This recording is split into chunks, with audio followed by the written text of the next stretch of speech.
Magic eraser might do it. You know what, it's Good not morning. It's not crayon. What is it? Because it's dry erase marker. Oh, no. Good Morning. morning. Kid got Good on morning. there. Last week I was talking on Give Me My Mountain, which we all know this is it, and Brother Wade already covered that. And we don't want to be like the people in the message, they climb halfway up the mountain and they Right, right. run around, so you gotta burn our bridges behind, we cannot go back. That's right. Okay? Amen. Hmm? That's correct. Yes, sir. Absolutely. So, That's the only good time it is to do it to burn bridges. I'm climbing a Or mountain. burn the bridges in the back, yeah. I'm climbing a mountain, of course, mountains are where God does their mighty things. On Moriah, he tested Abraham. On Ararat, a practice sort of. He Good. rested Noah's ark. On Sinai, he set a flame, a bush that didn't burn, inspiring leader Moses. Then God issued from that same mountain his commandments for holy life. God and mountains, his power moves them. His will infuses them. Nemo, Carmel, Gethsemane, the Mount of Olives, the Mount of Beatitudes, the Calvary, a hill actually, but still set above. The Lord gave his sinless, perfect life for raggedy, imperfect us. Surely in high places God works, but moving mountains is God's work. Us.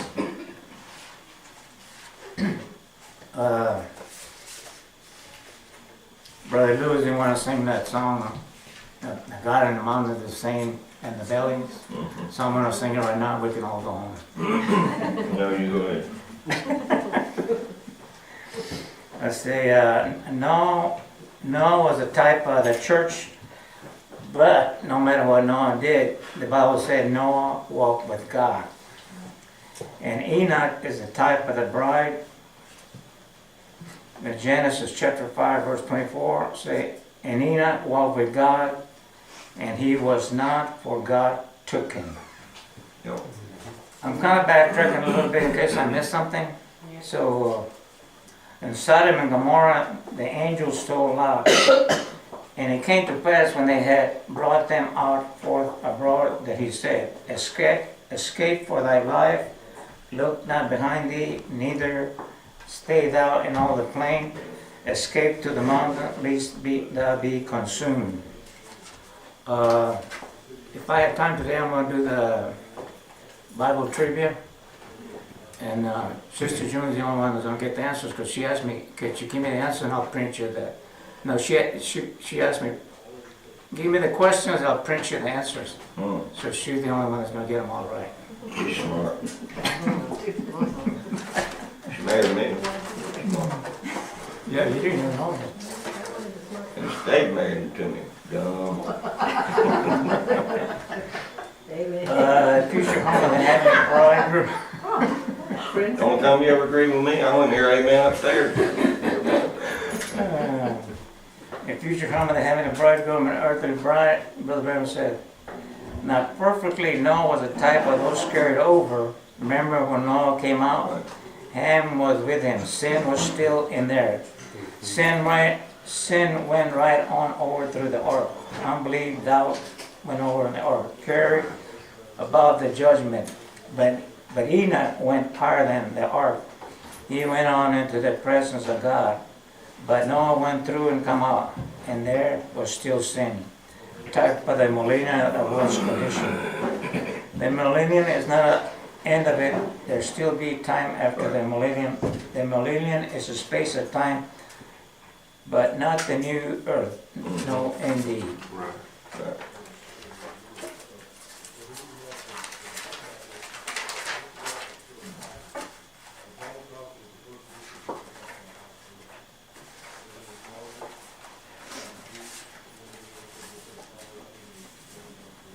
What is the attraction on the mountain? Brother Brown said. He said, what was the attraction one day in history where a nation had forgotten God, where the people had become formal and different, when the priests had all went with modern trend, the prophets prophesied according to the will of the priest. And in that day, as usual, they had one man that they thought was a fanatic. He talked about women wearing paint and everything. He was kind of a sort of a guy. And this old fellow had come down and said to the king, not even dude's going to call until I call for it. It's supposed to be come, I guess. And we found out then that he had hidden himself and ran away from it. He had hid out in the wilderness somewhere. The company had thought that maybe that he had starved to death or perished, but he had been fed pretty well and water too. And there he was, come down and said, do you see that I have, thus said the Lord. Now if you're not convinced yet, let's go up to the top of the mountain and prove who's God. For he had another vision from the Lord. He said, choose you an altar, make it, and choose an ox and slay them. I'll make an altar of the Lord, and also I will put an ox on mine, and we'll both make a sacrifice, and let the God that's God answer. He would have by no means done that if the Lord hadn't told him. He said, no later I done this at all, of this that you command, Lord. What's the attraction? It's got 400 priests standing on the hill, and the king up there in his chariot with all of his armor and guards standing around, and this old fussy-faced looking man, bald-headed, and the hair's hanging down over his face, piece of sheepskin wrapped around him, hairs all over his body, standing up there with a stick in his hand, and a crucible in the other hand that just said 3 years and a half before that, not even dew will fall till I call from it. For taking the place of God with such things as halos and shadows and all they talked about. And here the old fanatics stand out there on the hill, bringing all these people up there. What was the attraction? It was God fixing to vindicate his prophet to be right. It was God fulfilling prophecy. God also making history, fulfilling his word.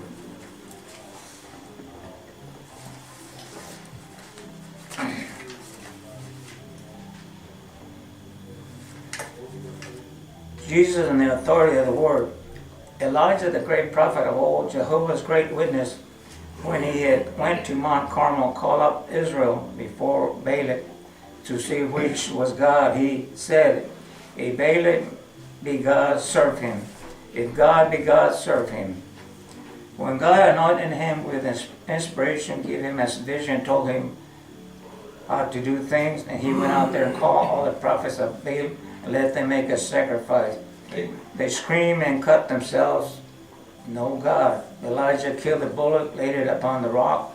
The altar said, Lord, let it be known that thou art God, and I am your servant, and said, I did all of this as you command, showing that the Lord had showed him what to do. And he fulfilled the vision the Lord showed him. The fire of God fell out of the heavens and consumed the sacrifice. It hadn't rained for 3 years and 6 months. God's preparation. And so God prepares and sends voices that are warning, and he's always made a preparation. Just before he sent Elijah up on the Mount Carmel, there to prove that he was God and the nation had gone wrong. Well, he sent Elijah out to give that warning and to make preparation for these things. And he always does that. God provides a way every time for the people, and if the people rejected his mercy, there's only one thing left to do, and that is for his judgment. Yeah. Joseph meeting his brethren. Even Elijah, after being the school of the prophets, why? When he went up there, they wanted him to leave. He said, it's just too straight here, you see. They had one of these religious leaders of his day. Elijah separated himself to Mount Carmel. Watch John the Baptist separate himself. Never even went to their school to learn their theology, but God sent him into the wilderness to prepare him for work. What dost thou here?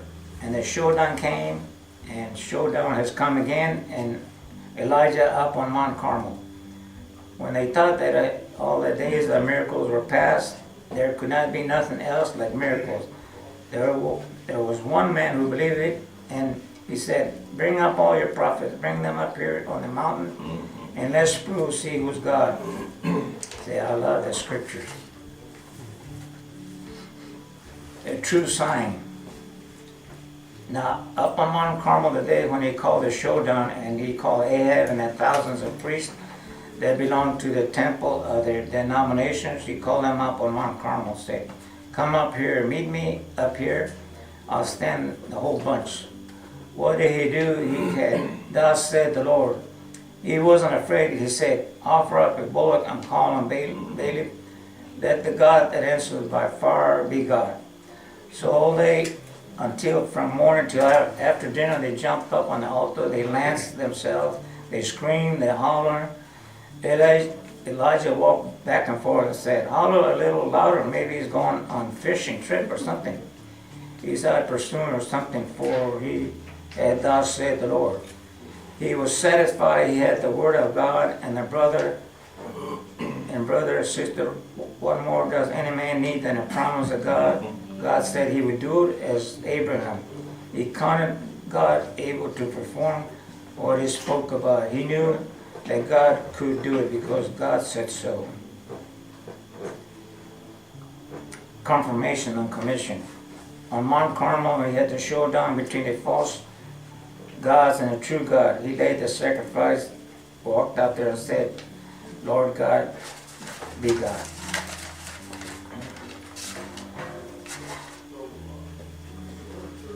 I want you guys to participate, so I'm going to make you guys do the work. Let's go to Judges 11.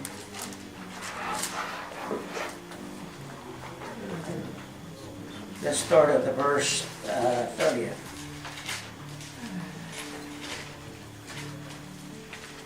No phone, no I tablet. used to it being up there.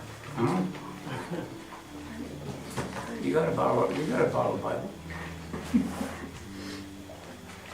I'll read the first one, y'all read the next one, we'll go all the way to 40. What number? 30. 11, 30 to 40. And Jephthah, is that how you pronounce it? Jephthah? You did good. Vowed a vow unto the Lord and said, if thou shalt without fail deliver the children of Ammon into my hands, Then it shall be that whatsoever cometh forth from the doors of my house to meet me when I return in peace from the children of Ammon shall surely be the Lord's, and I will offer it up for a burnt offering. so Jephthah passed over unto the children of Ammon to fight against them, and the Lord delivered them unto his hands. And he smote them from Aroer, even until they come to Minnith, even 20 cities, and from the plain of the vineyards, with very great slaughter. Thus the children of Ammon was subdued before the children of Israel. And Jephthah came to to his house, and behold, his daughter came out to meet him with timbrels and with dances, and she was his only child. Besides her, he had neither son nor daughter. And it came to pass, when he saw her, that he ran to her, and said, Thou art my daughter, thou hast brought me very low, and thou art one of them that trouble me. For I have opened my mouth unto the Lord, and I cannot go back. And she said unto him, my father, if thou hast opened thy mouth unto the Lord to do to me according to that which had proceeded out of thy mouth, for as much as the Lord had taken vengeance for thee of thy enemies, even of the children of Ammon. And she said unto her father, Let this thing be done for me. Let me alone 2 months, that I may go up and down on the mountains, and dwell in virginity, I and my fellows. And he said, go, and he sent her away for 2 months, and she went with her companions and bewailed her virginity upon the mountains. And it came to pass at the end of 2 months, she returned unto her father, who did with her according to his vow which he had vowed. And she knew no man, and it was a custom in Israel. Altogether. That the daughter of Israel went yearly to command the daughter of Jephthah, the Gilead, explain that a little better as far as that she had to go for 2 months? No, No. Don't know. me neither.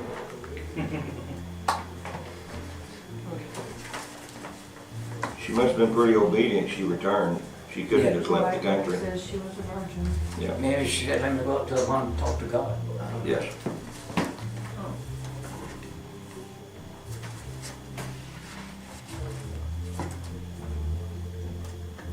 What is the attraction on the mountain?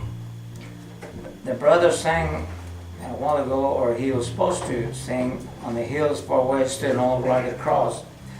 What's the attraction on Mount Calvary? When we see the religious world had condemned him and the Roman government has sentenced him to death, and here he was hanging between two malefactors, starving for a drink, blood running out of his body, then he hangs crying, my God, why hast thou forsaken me?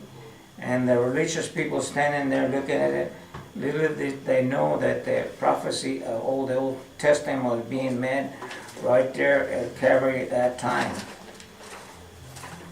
David himself wrote that he fell into a spirit like all prophets. He acted like it was him. David cried in the 22nd Psalm, my God, why hast thou forsaken me? All my bones, they stared at me. They pierced my hands, my feet. David speaking like it was him, and it wasn't David, it was Christ in David. And here the very prophecy that went forth of all the different prophets being fulfilled on Mount Calvary. What's the attraction on Mount Calvary? God was fulfilling his word. What is the attraction on the mountain? Do you love him? I love him. I love him because he first loved me and purchased my salvation. That was the attraction on Mount Calvary. The same attraction on Sunset Mountain, Mount Nebo, Mount Sinai, all the different mountain experiences. When the Son of David came some 800 years later, he sat on the same hill rejected of his own and wept over Jerusalem and said, Jerusalem, Jerusalem, how oft would I have covered you as the hen covered her chicks, and you would not. All the Old Testament just the foreshadow of a New Testament of things to come. Look at David when he was dethroned and rejected in his city, and he climbed up on Mount Olive and rejected by his own son, and his people had turned him down as he went up the hill. He went up weeping, looking back over Jerusalem, weeping. What is it? It was the Spirit of Christ in him. What is the attraction on the mountain? David himself fell into a spirit like all the prophets. He acted like it was him. He cried, my God, why hast thou forsaken me? All my bones, they stared at me, they pierced my hands and my feet. David speaking like it was him, and it wasn't David, it was Christ and David. And here the very prophecy that went forth of all the different prophets was being fulfilled on Mount Calvary. What's the attraction on Mount Calvary? God is fulfilling his word.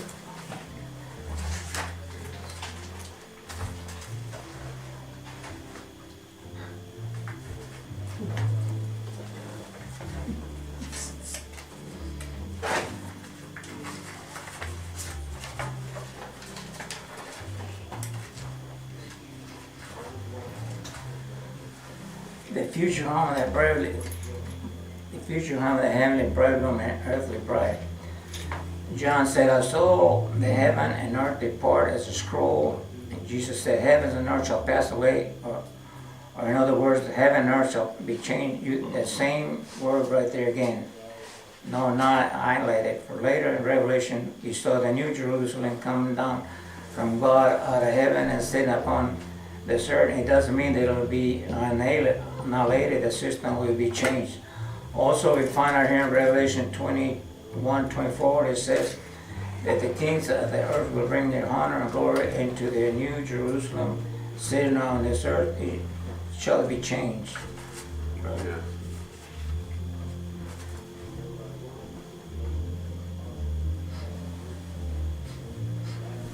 I'm kind of going a little bit everywhere, but I'm talking about mountains anyway. Yeah, and says, he said, notice the Mount Sinai, which is where God descended on the top of it. When he spoke to Israel in a pillar of fire, he descended on top of the mountain, Mount Sinai, on the Mount of Transfiguration, when he declared, this is my beloved Son, hear ye him. He descended in a pillar of light and shining brightness upon the top of the mountain before Peter, James, and John, and there he was represented with both Moses and Elijah, that's translated in the dead raised glory. The new city on the new earth, the new creation, the city on the hill with the throne on top of it, the throne up here on top of it, and it dwells all up and down on this mountain. The wall that's around this had 12 foundations, and each one of them had a stone that was an Aaron. What represented 12 tribes of Israel in the gate? They had 4 gates, just as secular, like the temple in the wilderness, like the tent was in the wilderness. Notice each one had there was apostles, 3 on each side, 12 apostles, and it was 140 feet cubit high, 140 cubic inches, cubits exactly 216 feet, making each one of those big stones almost 20 foot tall. The breastplate and the gate, they made up the wall that was around the city. An exposition of the 7 church ages, Brother Brown said, this is the last warning. There will not be another. The throne room has been set up. The 12 foundations had been laid. The streets of gold had been paved. The gates of gigantic pearls are raised and hinged like a pyramid, and she stands so far and glorious. The heavenly beings who have prepared her watch breathless, for she glistens and shines with a glory that is unearthly. Every facet of her beauty tells a story, amazing grace, and Jesus' love. She is a city prepared for prepared people. She waits only for our inhabitants, and soon they will throng her streets with joy. Yes, it's the last call. The Spirit will now speak in another age. The ages are over.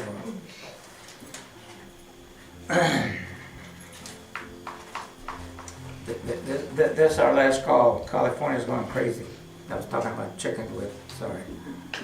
And last week I heard on the radio that the waitresses are going to get fined if they give somebody a straw to get your drink, plastic straw, because you're going to hurt the environment unless they ask for it. And the latest thing is the government wants to ban the sale of the Bibles. So, You said that's not true. how close are we?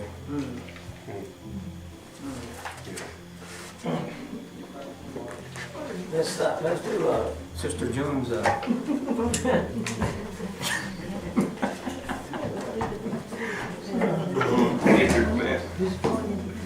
Give you an apple.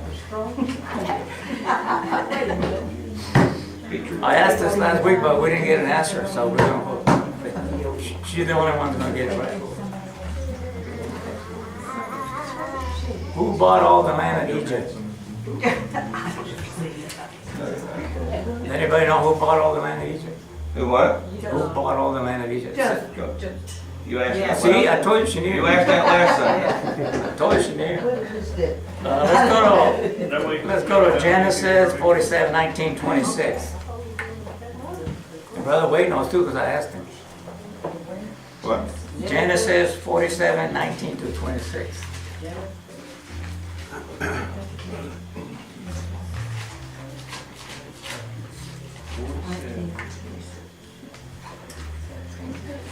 Genesis 47, 19, wherefore shall we die before thine eyes, both we and our land, buy us and our land for bread, and we and our land will be servants unto Pharaoh, and give us seed that we may live and not die, that the land be not desolate.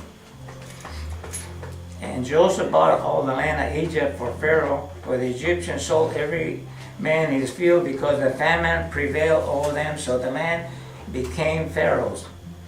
And as for the people, he removed them to cities from one end of the borders of the Egypt, even to the other end thereof. Only the land of the priests bought he not, for the priests their portion assigned them of Pharaoh, and did eat their portion, the portion which Pharaoh gave them, wherefore they sold not their land. Then Joseph said unto the people, Behold, I have bought you this day in your land for Pharaoh. Lo, here is your seed for you, and you shall sow the land. And it shall come to pass in the increase that you shall give the fifth part unto Pharaoh, and four parts shall be your own for the seed of the field, and for your food, and for them of your household, and for food for your little ones. And they said, Thou hast saved our lives, let us find grace in the sight of my Lord, and we will be Pharaoh's servants. And Joseph made it a law over the land of Egypt unto this day, that Pharaoh shall have the fifth part, except the land of the priests only, which became not Pharaoh. Now Joseph did buy the land, but he bought it for Pharaoh. So.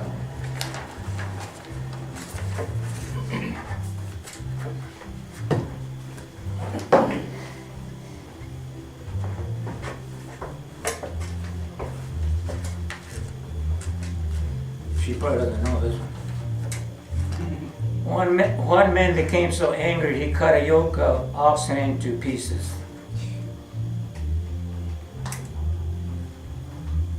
Nobody?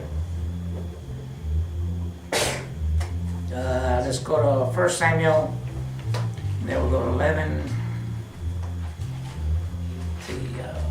4 to 7.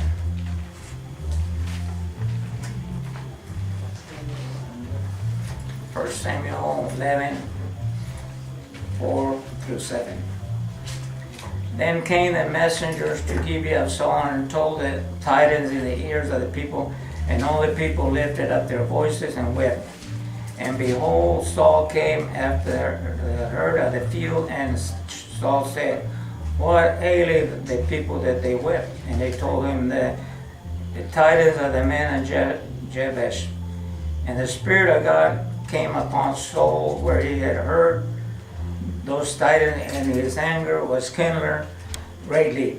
And he took a yoke of oxen and hewed them in pieces, and sent them through all the coast of Israel by the hands of the messenger, saying, Whosoever cometh not forth after Saul and after Samuel, so shall it be done unto his oxen. And the fear fell on the people, and they came out with one consent.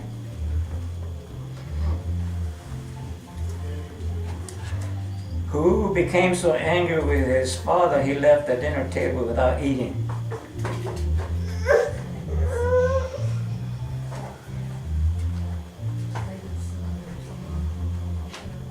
Nobody?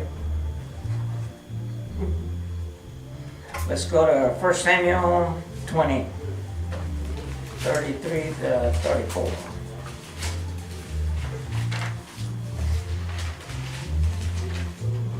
And Saul cast a javelin at him to smite him, whereby Jonathan knew that he was determined of his father to slay David. So Jonathan arose from the table in fierce anger, and did eat no meat the second day of the month, for he was grieved for David, because his father had done him shame. Sister June, I thought you knew all. I was gonna say Absalom, he was one of David's sons. Is the name right? Well, this is Saul's son. Sorry, see, what's wrong? Who said his tongue was the pen of a ready writer? Say that again? Whose tongue was the pen of a ready writer? His tongue? Tongue. Who? He's looking it up. Oh. I was going to take all your Bibles and all your tablets before I start. Let's go to Psalms 45:1.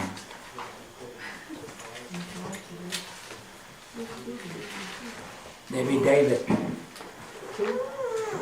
My heart is in dictating a good matter. I speak of things which I have made touching the king. My tongue is the pen of a ready writer. David. Yeah.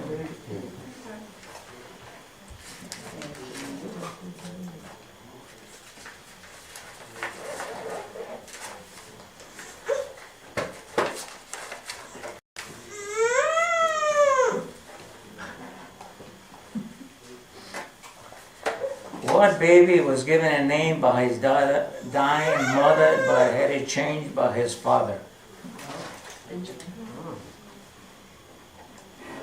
One more time. John? Hmm? John? Who? John the Baptist? Oh, no. Let's go to Genesis 35. What was it? Who? Benjamin. He was first named Ben-Oni, and then his dad changed it to Benjamin. Let's see if you're right. Genesis 35:16. And they, you got it? Genesis 35:16 all the way to 20. And they journeyed from Bethel, and there was but a little way to come to Ephraim, and Rachel travailed, and she had hard labor. And it came to pass when she was in hard labor that the midwife said unto her, Fear not, thou shalt have this son also. And it came to pass as her soul was in departed, for she died, that she called his name Ben-Oni, but his father called his name Benjamin. You go, Gabby. Right Tell you on. $100, Christine. And Rachel died and was buried in the way to Ephraim, which is Bethlehem. And Jacob set a pillar upon her grave, that is the pillar of Rachel's grave unto this day.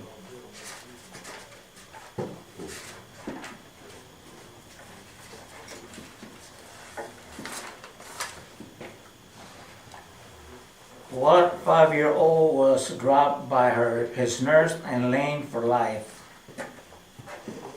His name was, it was Jonathan's son, Mephibosheth? Mephibosheth. Yeah, You know what? Mephibosheth. Let's go to 2 Samuel 4:4. And Jonathan, Saul's son, had a son that was lame of his feet. He was 5 years old when the tidings came of Saul and Jonathan out of Jezreel, and his nurse took him up and flee. And it came to pass, as she made haste to flee, that he fell and became lame, and his name was Mephibosheth. No, you said Mephibosheth. not let you say. No, go ahead. Those are hard. Some of them names are hard. Mephibosheth. I can't even say them. Mephibosheth.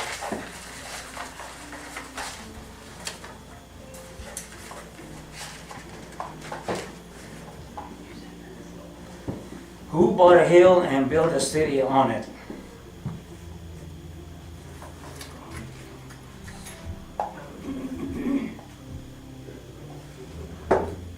Who bought a hill? Let's go to our 1 Kings. 1 Kings 16:23-26.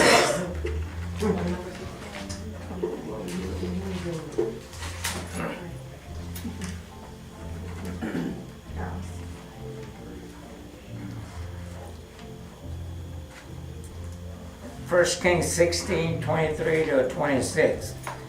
In the 30th and first year of Ahasuerus, king of Judah, began Omri to reign over Israel 12 years.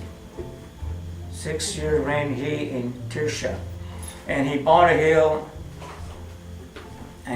the hill Samaria of Shimmer for 2 talents of silver, and built a hill on it, and he called the name of the city which he built after the name of Shimmer, owner of the hill. What else? Samaria. But Omri brought evil in the eyes of the Lord, and did worse than all that were before him. For he walked in all the way of Jeroboam the son of Nebat, and in his sin, wherever he made Israel to sin, provoked the Lord God of Israel to anger with their vanities.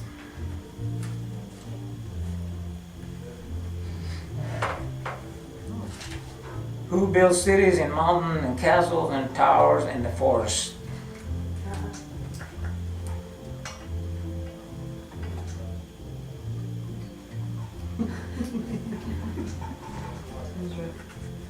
He looked at me.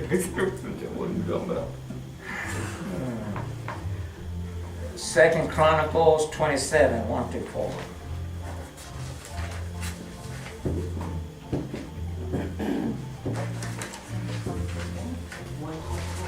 What is it? 2 Chronicles 27, 1-4.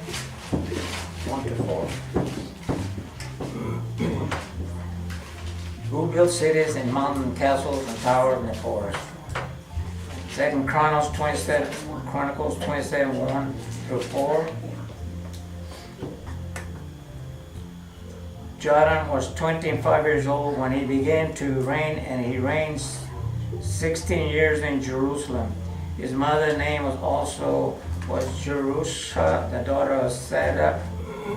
And he did that which was right in the sight of the Lord, according to all that his father Uzziah did. However, he entered not into the temple of the Lord, and the people did yet corruptly. And he built the gate of the house of the Lord, and on the wall of Ophel he built much. Moreover, he built cities in the mountains of Judea, and in the forest he built castles and towers.